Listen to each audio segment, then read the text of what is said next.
Apakah semua pemimpin tuh harus punya aspek emosional nggak sih Pak dalam memimpin? Apa sih gunanya? Wajib harus punya aspek emosional karena kan berpengaruh pada gaya kepemimpinannya.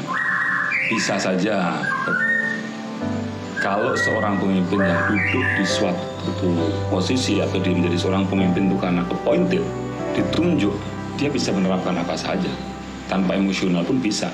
Contohnya di tentara, di polisi, ketika dia menjadi orang komandan, dia ditunjuk.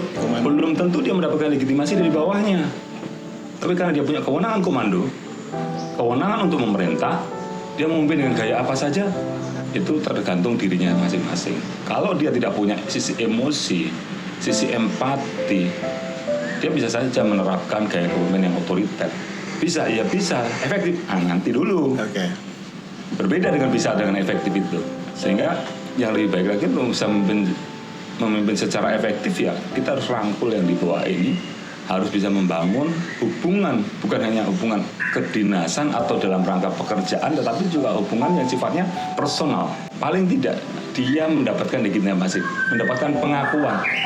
Oh, Bapak itu pantas menjadi pemimpin. Kalau orang dikatakan Bapak itu layak menjadi pemimpin oleh anak buahnya, itu sudah satu one more step untuk bisa menggerakkan orang-orang. Pemimpin itu nothing tanpa anak buah. Tidak ada seorang jenderal kalau tidak punya anak buah. Yang mengerjakan siapa?